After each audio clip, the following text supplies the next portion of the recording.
What's up and welcome to My Point of View. I am your fat and opinionated host, and one thing that I've noticed while covering these true crime cases is that there's always some type of side drama going on. Like, there's always the case at hand that we focus on, but there's always these little side stories and little pockets of drama and random things that happen surrounding these cases. And one of the things that is going on right now surrounding the Idaho 4 case is this whole situation with Nancy Grace. Nancy Grace decided to go out to the Idaho 4 home. She set up a little table and chair, and she started doing her show right outside of the crime scene. And this rubbed some people the wrong way. Other people didn't see anything wrong with this. I actually went over this and gave my opinion, and I went more in detail about this over on my main channel, Cinema Shogun. But there's been a lot of conversation surrounding this. Some people tried to cancel Nancy Grace. One of the neighbors out there actually had an FU Nancy Grace sign, but other people love Nancy Grace. I'm kind of indifferent towards her because I don't really watch mainstream media like that. But I noticed that everyone has an opinion on Nancy. It's either you love her or you hate her. And people really feel strongly, each way. And I understand why. I think Nancy sometimes probably rubs people the wrong way because she's kind of harsh and outspoken. But I respect that quality in people, so I don't necessarily have a problem with that. And I don't have a problem with Nancy Grace, just in general. I don't know enough about her to really have an issue with what she does, but I understand why there's a debate surrounding her being out there and if it's needed and things like that.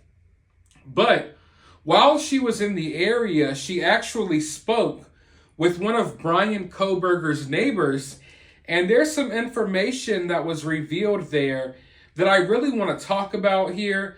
I had seen some of this stuff already, but there's also new little details that I really want to expand upon. So I want to go ahead and tune into this little clip with you all. Then I'll be right back with my thoughts. Actually says, have you heard about the murders?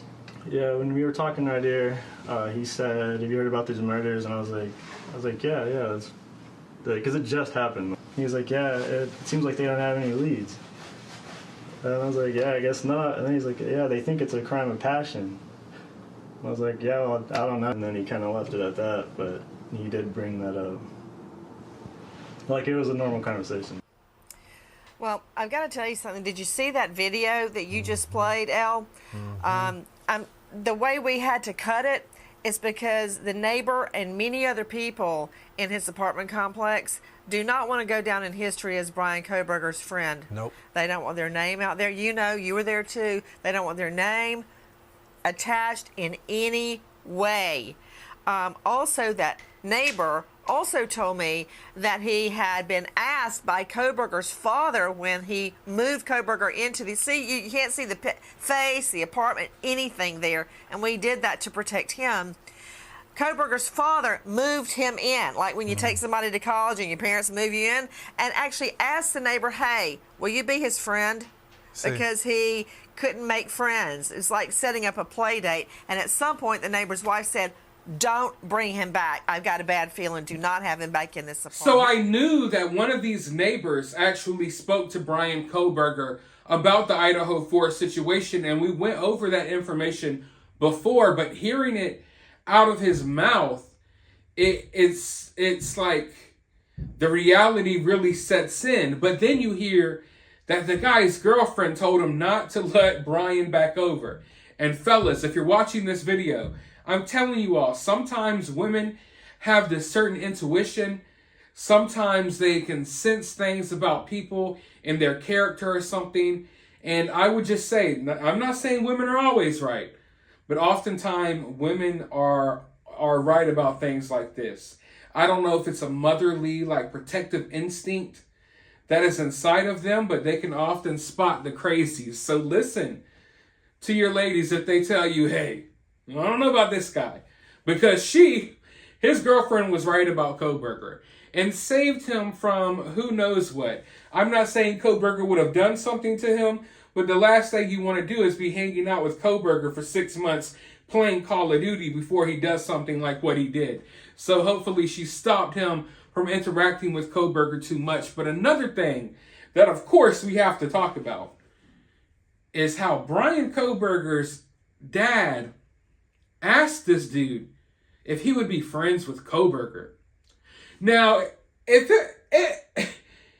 Kohberger was a child, and it's like Kohberger and his dad and his family moved into a new neighborhood, and Kohberger's dad said something like that, I still think it's kind of weird, but okay, whatever.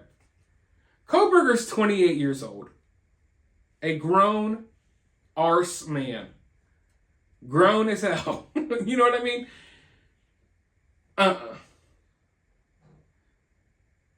If a grown man moves in next door and their father asks me, hey, will you be his friend? I'm never ever going to talk to that guy, ever. Because that's creepy. It's like he is a child. But I understand that sometimes, you know, old folks, they do embarrassing things like that. And to Kohberger's dad, Kohberger's still a baby. You know what I mean? That's his son. But still, it's like, whoa, you know, I definitely don't want some grown man's father asking me to be his grown son's friend. It's just really kind of creepy and weird. But I guess Kohberger's father, at the very least, knew that Kohberger sometimes had these problems and these issues with connecting with people. You know, because, I mean, if that wasn't the case, then I don't see why he would literally ask some stranger to be his son's friend. But we also know now that Kohberger's dad came down there and helped Kohberger move into this apartment and everything. So Kohberger's father, or Bryan Kohberger's father, was a big part of his life. And, I mean, from the looks of it, it looks like he was a good dad.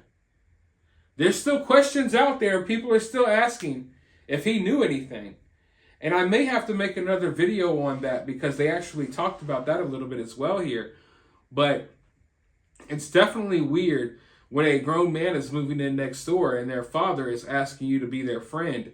And I'm glad that this dude's girlfriend was like, yo, do not let this guy come over here again. But I've also heard stories from people in this apartment that said Bryan Kohberger was super chatty. Like to the point where they would try to avoid him because Kohberger would stop them and talk their heads off. And I've had those neighbors before. I'm going to tell you right now, I don't know how I may come across in my videos, but I'm not a totally introverted person, but I'm definitely not some person, like, I'm not going to start talking your head off at the grocery store. You know what I mean? Like, I'm not going to stand behind you at Piggly Wiggly or Publix or whatever grocery store you have in your city and talk to you and spark a conversation. That's not me. So I hate it.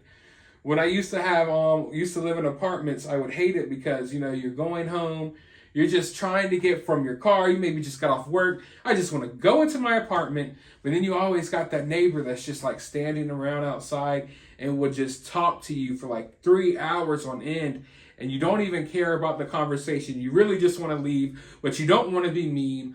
From what a lot of the neighbors say, Kohberger was that guy.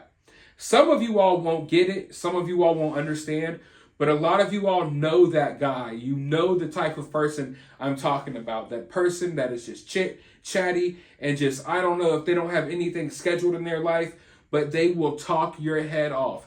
And they won't even understand the social cues of you not really being invested in the conversation. They won't realize the social cues that maybe you do not want to sit here and talk for 4 hours. That's the type of person Bryan Kohberger was. So it's really weird that he had these different dynamics to him, because sometimes you hear from people and it seemed like Kohberger was so sheltered. But then at other times he's outgoing and trying to spark conversations. Maybe he just didn't know how. Maybe that it all goes to that disconnect that he mentioned in his writings as a teenager, that he did not know how to connect with people. But at the very least, it looked like he attempted to do so. But with this information, I don't know what we're really going to do with it, but at the very least, I do find it creepy that his dad is out here asking other grown men to be his grown son's friend. And I don't know, that It's like something from a horror movie right now in my mind. It is really creeping me out. But let me know your thoughts about this down in the comments below. While you're down there, hit the thumbs up, hit the subscribe, ring that notification bell, and always remember to remain opinionated.